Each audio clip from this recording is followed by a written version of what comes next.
Pembahasan di pagi hari ini kita akan membahas tentang awal fitnah yang terjadi di tengah-tengah kaum muslimin.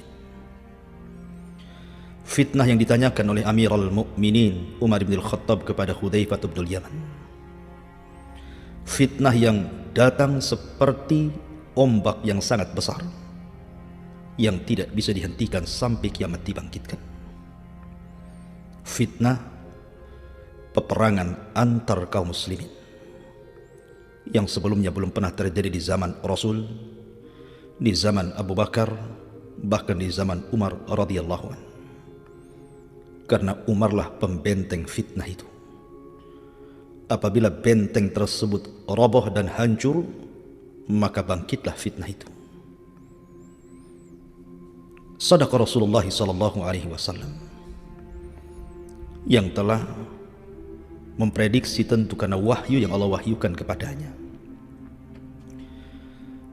Singkat cerita, kita akan membahas di pagi hari ini tentang kisah perang Jamal.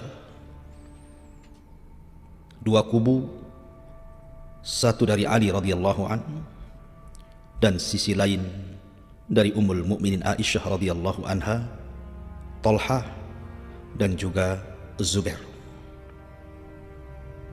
Empat manusia ini memiliki keistimewaan sendiri-sendiri.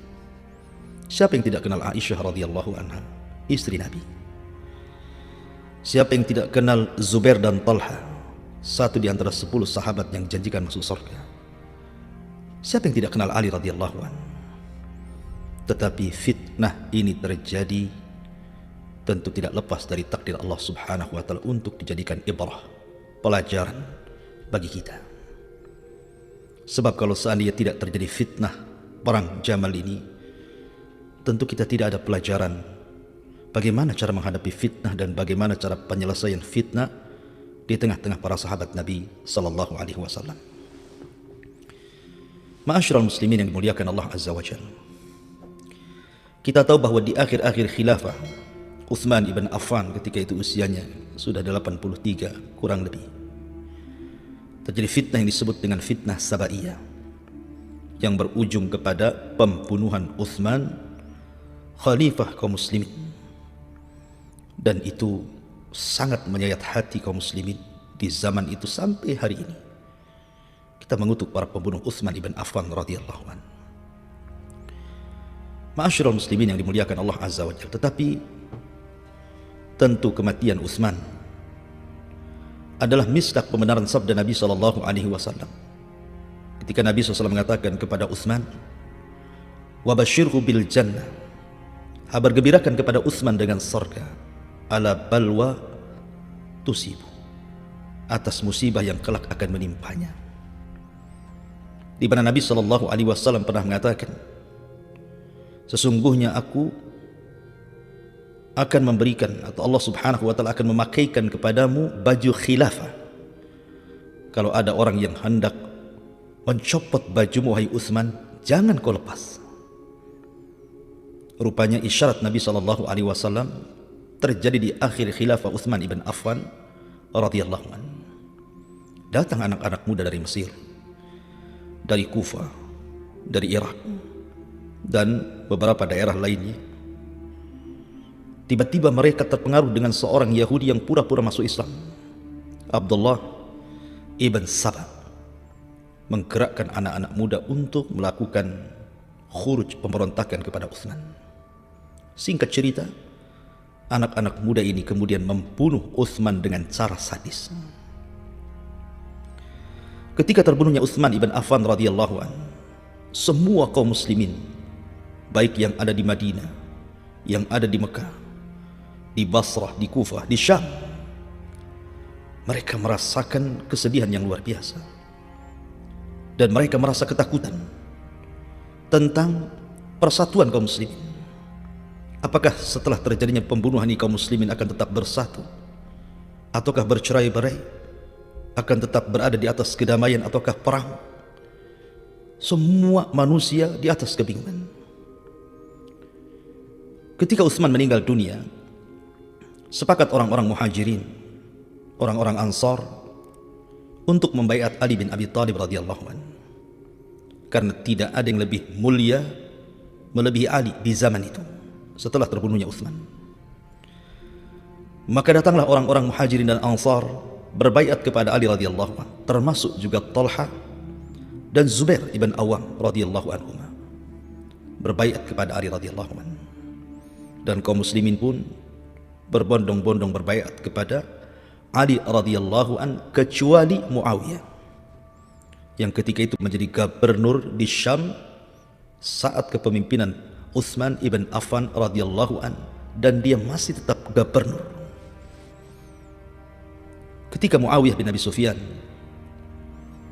dihantarkan pakaian Utsman yang berlumuran darah, kemudian jari-jari yang terputus dari istri Utsman, Nailah, maka pakaian itu kemudian digantung di masjid di Syam, dan jari jemari istrinya Utsman yang ketika itu membela Utsman, sehingga membuat geram kaum muslimin yang ada di Syam.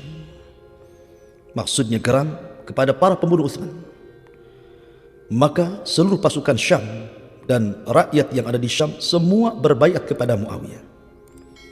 Bukan pembaiatan Muawiyah menentang kekhilafahan Ali radhiyallahu anhu, tidak sama sekali.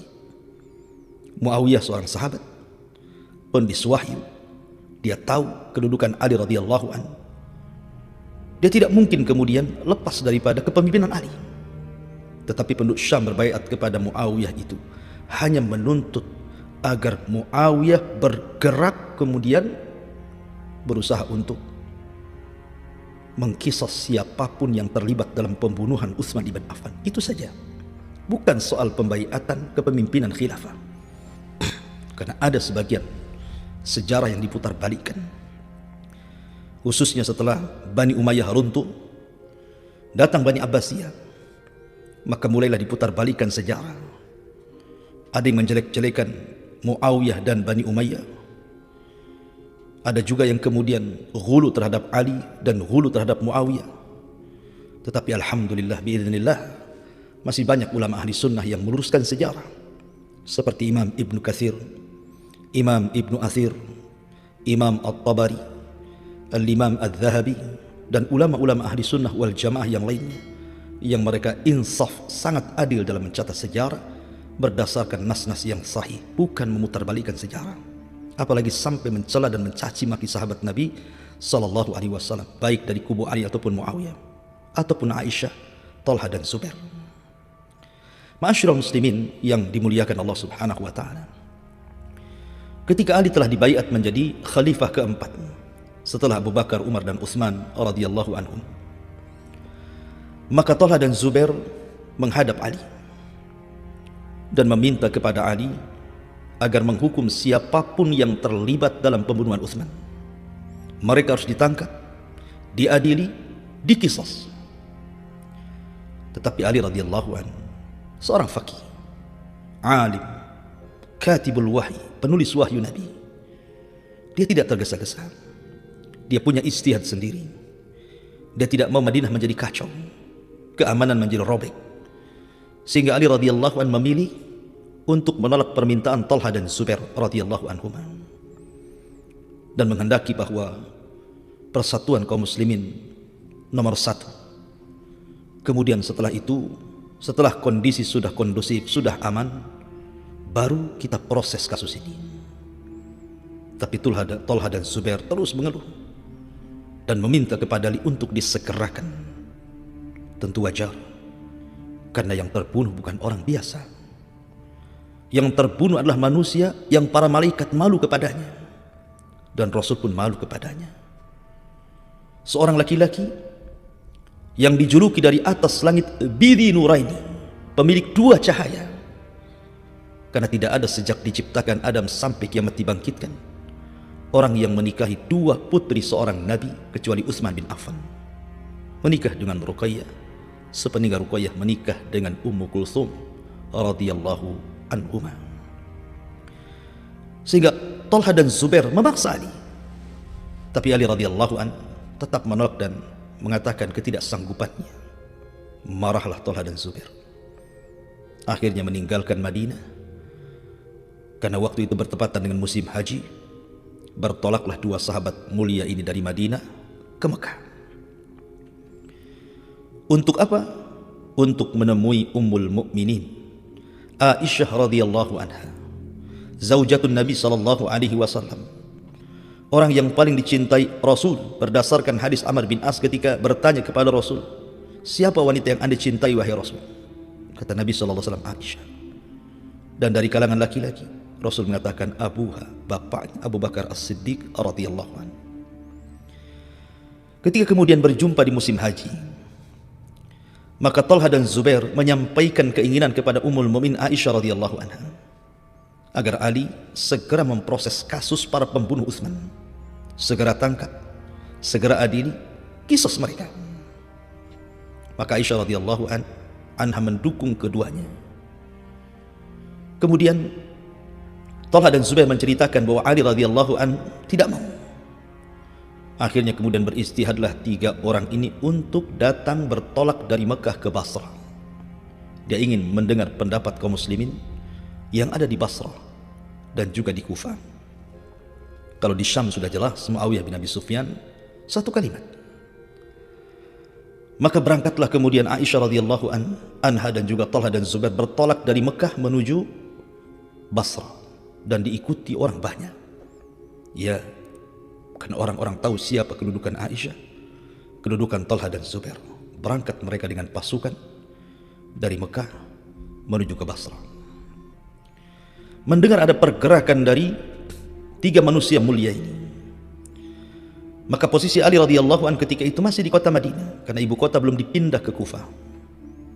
Ketika itu Ali radhiyallahu anhu hendak berangkat juga, tapi dilarang oleh putranya Hasan ibn Ali radhiyallahu anhu dengan banyak pertimbangan. Jangan sampai meninggalkan Madinah, dikhawatirkan nanti ibu kota kosong dari kepemimpinan, akan terjadi masalah. Tapi Ali radhiyallahu anhu tetap berangkat juga.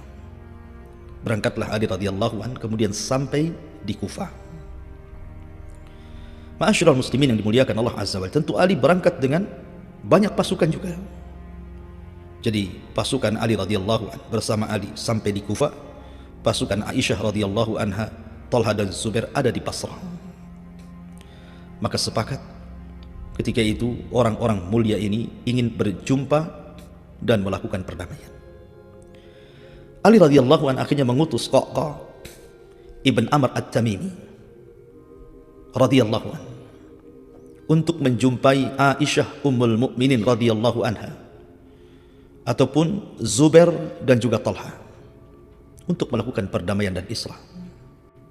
Berangkatlah Qaqa ibn Amr At-Tamimi ini. Kemudian berjumpa malam itu dengan Ummul Mukminin Aisyah radhiyallahu anha, dengan Talha ibn Ubaidillah radhiyallahu anhu dan Zubair ibn Awam radhiyallahu anhu.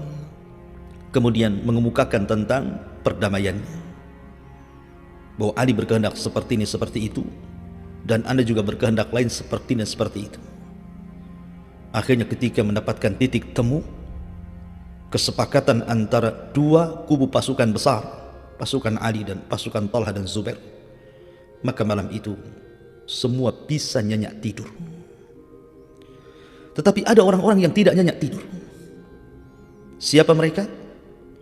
Mereka pasukan orang-orang munafik yang dipimpin oleh Ibnu Saudah, Abdullah ibn Sabah. Dia mulai membuat riak-riak di tengah-tengah pasukan dan mengatakan, lihat, bagaimana mungkin Talha dan Zubair kemudian hendak melawan Ali radhiyallahu anhu? Jangan-jangan dia hendak merebut kekuasaan, padahal kita sudah senang Ali menjadi khalifah. Akhirnya kemudian bermacam-macam diceritakan oleh Ibnu Saudah untuk memprovokasi pasukan dan orang-orang yang terlibat dalam pembunuhan Utsman. Di malam itu pun mereka tidak nyenyak tidur karena khawatir mereka akan dibunuh. Maka mereka pun kemudian mengikuti saran Abdullah ibn Sabah untuk memecah belah kaum muslimin. Yang satu masuk ke pasukan Aisyah, Talha dan Zubair, yang kelompok satunya lagi masuk ke kubu pasukan Ali yang ada di Kufah. Sebenarnya Aisyah radhiyallahu anha di tengah perjalanan ke Basrah ini, dia melewati sebuah sumur, dan sumur itu disabdakan Nabi SAW, nama sumur itu Hauab. Kata Aisyah radhiyallahu anha, ini sumur apa namanya? Maka orang-orang mengatakan sumur Hauab wahai Ummul Mukminin. Tiba-tiba kemudian dia melihat ada seekor anjing yang minum dari sumur itu. Maka Aisyah radhiyallahu anha teringat dengan sabda Nabi SAW, dan dia pun tidak mau melanjutkan perjalanan ke Basrah dan ingin kembali ke kota Mekah. Akan tapi karena Talha dan Zubair terus memaksa Aisyah radhiyallahu anha, maka Aisyah pun kemudian ikut berangkat ke Basrah. Karena tujuan islah sekali lagi bukan untuk perang. Maka kembali ke awal, ketika Qaqqa ibn Amr at-Tamimi sudah menyampaikan keinginan Amirul Mukminin Ali radhiyallahu anhu, dan mereka sepakat kepada satu titik. Mereka sudah tidur nyenyak. Tiba-tiba sebelum fajar menyingsing, pasukan yang disusupkan oleh Abdullah ibn Sabah membuat ulah. Tiba-tiba membunuh pasukan yang dibawa oleh Ummul Mukminin Aisyah radhiyallahu anha di Basrah, dan sebagainya membunuh pasukan yang bersama Ali radhiyallahu anhu yang ada di Kufah. Akhirnya pasukan Talha dan Zubair manusiawi bersuudzon kepada pasukan Ali. Jangan-jangan dia hendak membunuh kami. Begitu juga pasukan Ali bersuudzon kepada pasukan Talha dan Zubair. Jangan-jangan mereka hendak berkhianat dan membunuh kami. Maka malam itu berhadap-hadapanlah pasukan antara pasukan Talha dan Zubair Ummul Mukminin juga, dan juga pasukan Ali radhiyallahu anhu. Terjadilah perang sebelum fajar. La haula wala quwata illa billah. Padahal kedua kubu ini, kedua pemimpin ini, baik dari kubu Ali radhiyallahu anhu, Ali sendiri tidak hendak berperang. Begitu juga Aisyah radhiyallahu anha, Talha dan Zubair tidak hendak berperang karena mereka sepakat untuk berdamai. Tetapi pasukan Abdullah ibn Sabah, orang-orang munafik, telah menyusup ke sana kemari dan mengadu domba pasukan yang kebanyakan mereka para sahabat Nabi SAW. Terjadilah perang di malam itu. Sampailah kabar peperangan ini kepada Ali radhiyallahu anhu, dan juga sampai kabar peperangan ini kepada Ummul Mukminin Aisyah radhiyallahu anha, Zubair dan Talha. Maka para pemimpin ini berusaha untuk mendamaikan peperangan itu supaya jangan dilanjut. Tetapi kondisi di malam hari dan orang sudah saling suudzon dan sudah nyawa berjatuhan, sehingga perang ini tidak bisa dihentikan. Maka ada seorang alim min ulama'il Basrah, Qadi Basrah, Ka'ab ibn Musawwir, datang kepada Ummul Mukminin Aisyah radhiyallahu anha agar Aisyah datang ke pertempuran itu dengan menunggang unta. Kemudian naik ke atas unta, di rumah-rumah di atas unta dengan diberikan tameng yang sangat kokoh supaya jangan sampai ada tombak dan panah yang masuk ke dalam tenda yang ada di atas unta itu. Bergeraklah Aisyah radhiyallahu anha ke dalam pasukan. Tapi apalah daya, perang sudah terjadi. Disangkanya Aisyah radhiyallahu anha datang untuk memberikan semangat melawan pasukan Ali. Itu yang dihembuskan fitnah oleh Abdullah ibn Sabah. Justru perang semakin besar. Makanya perang itu disebut perang Jamal, karena Aisyah menunggang unta, dan bahasa Arabnya unta itu Jamal. Maka nisbat peperangannya kepada unta yang ditunggangi Aisyah Ummul Mukminin radhiyallahu anha, padahal datang untuk mendamaikan. Begitulah ikhwan.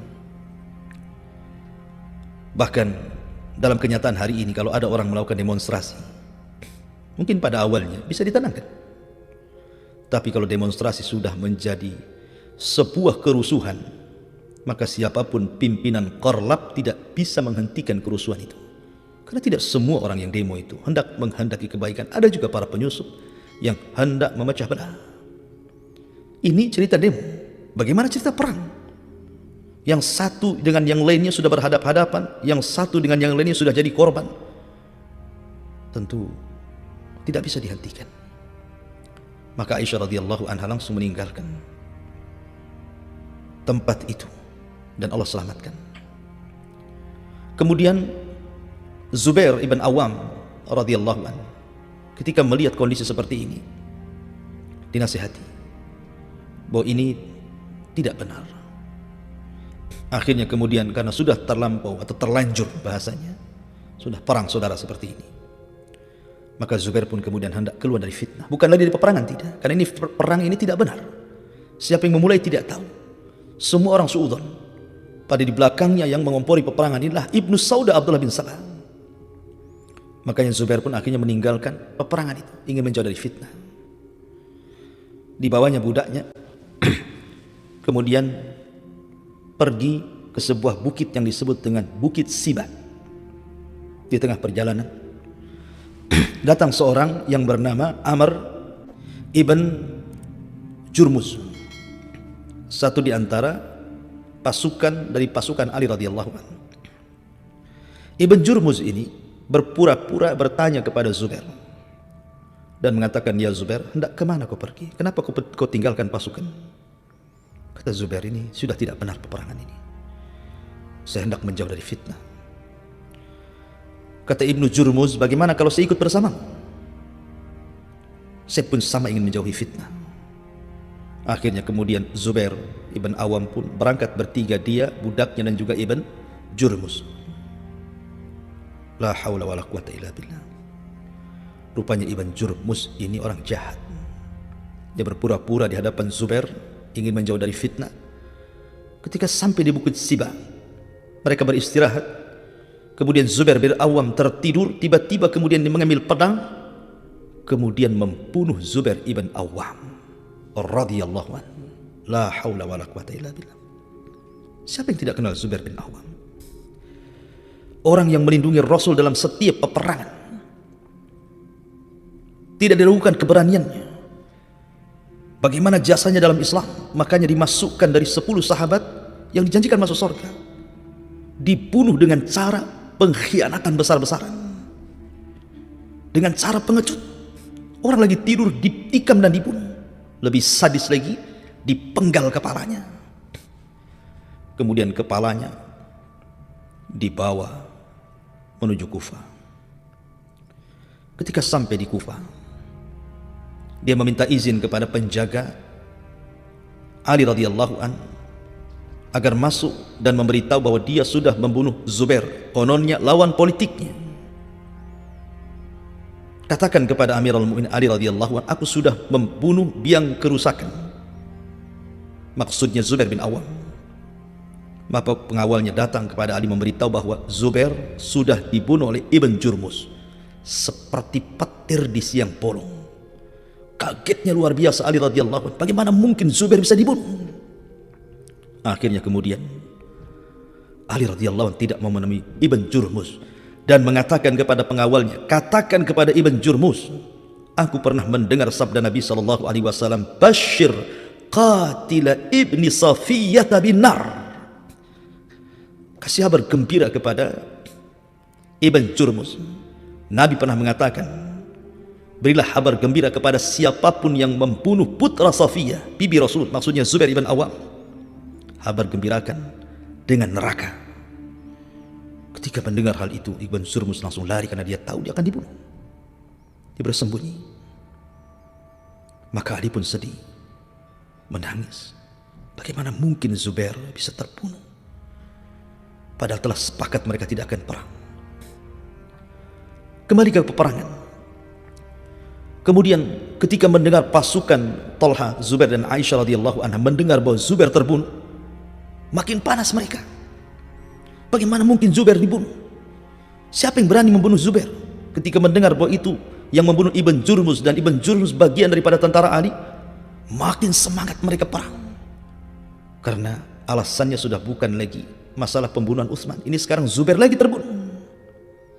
Maka Talha pun ikut terlibat, tetapi entah siapa yang memanah, siapa yang menombak.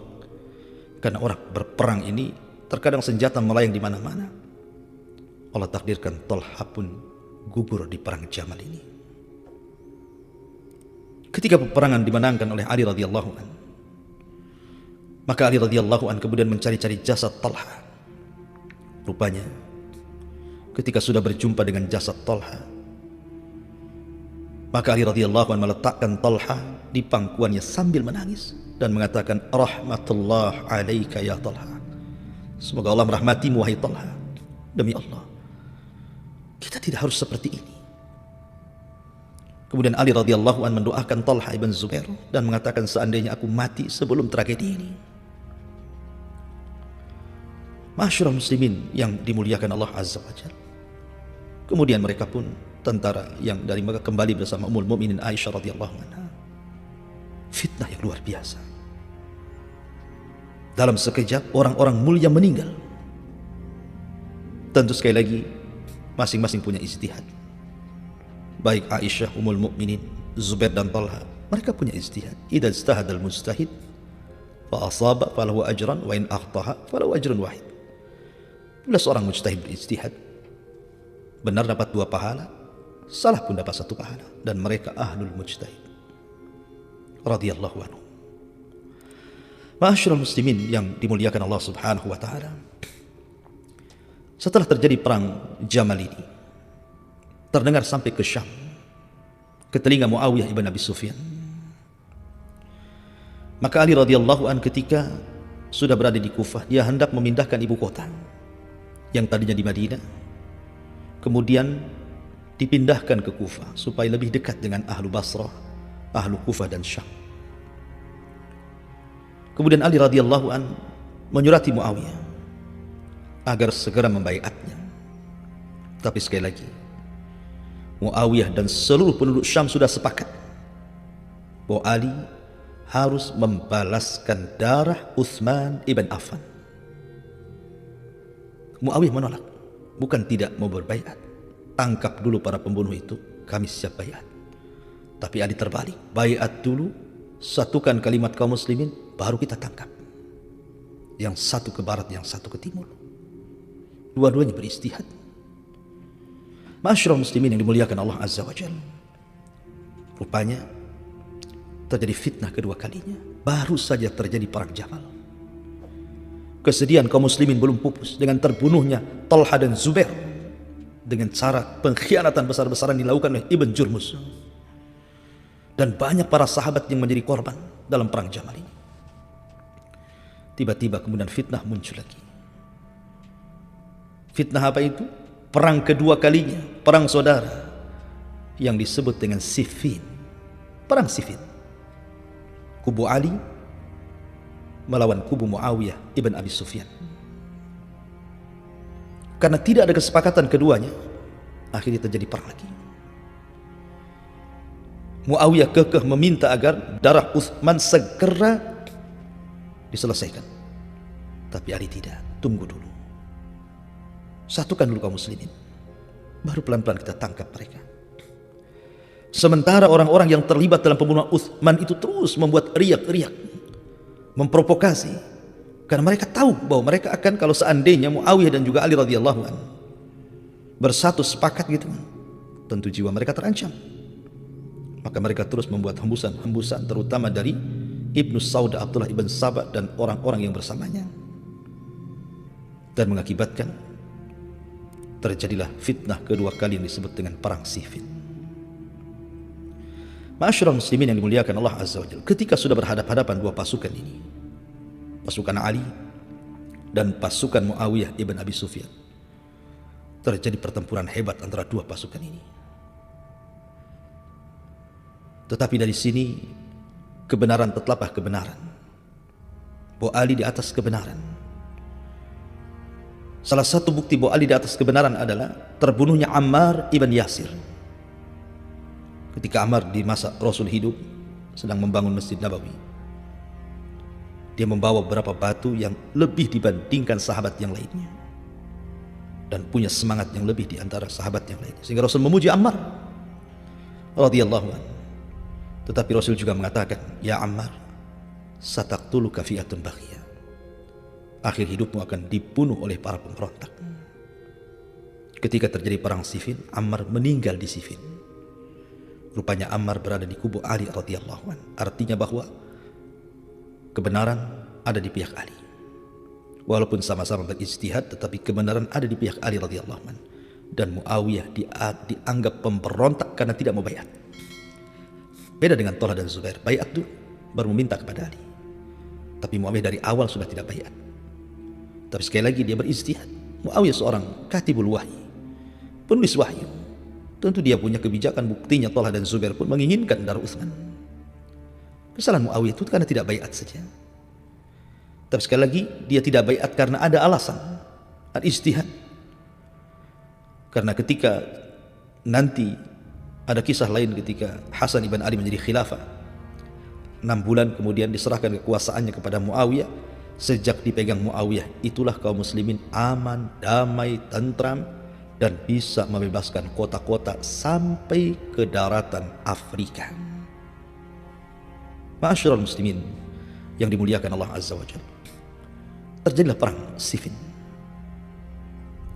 Akhirnya kemudian karena melihat maslahat dan madarat, sudah banyak para sahabat yang korban, maka diutuslah 2 sahabat mulia, Amr ibn As dan Abu Musa al-Ash'ari radhiyallahu anhu, dari kedua belah pihak itu, agar Abu Musa al-Ash'ari dan juga Amr bin As mewakili kedua pasukan itu supaya berdamai.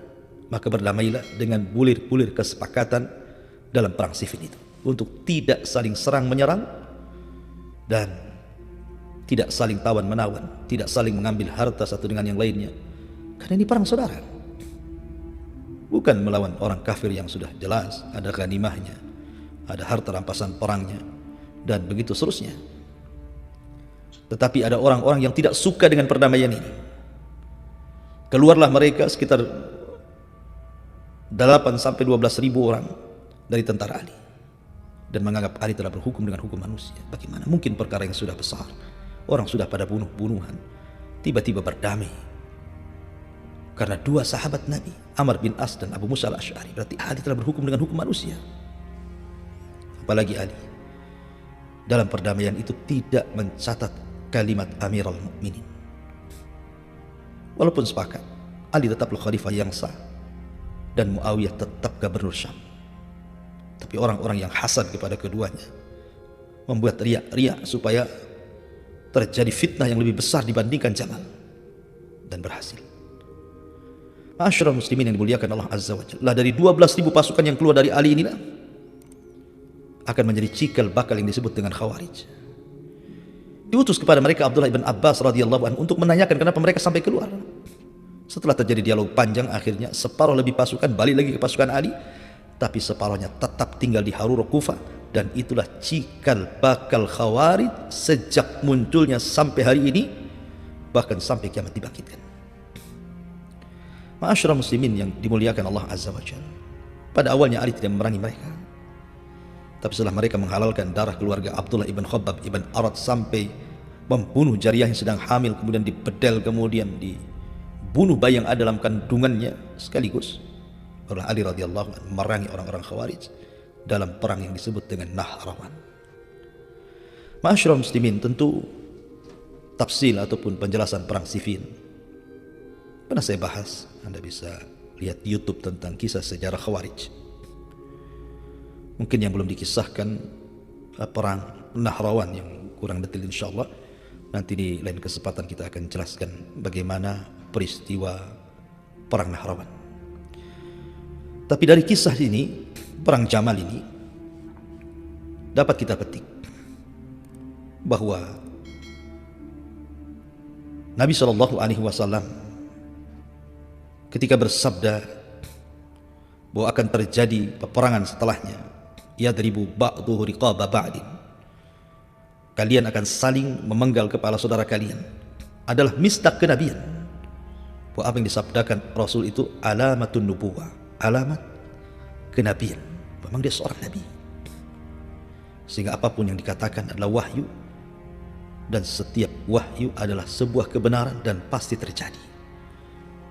Maka terjadilah perang Jamal, disusul perang Siffin, dan disusul dengan perang Nahrawan. Wallahu a'lam bishawab. Ini yang bisa saya sampaikan sebagai materi pagi hari ini. Taib, kita buka tanya jawab.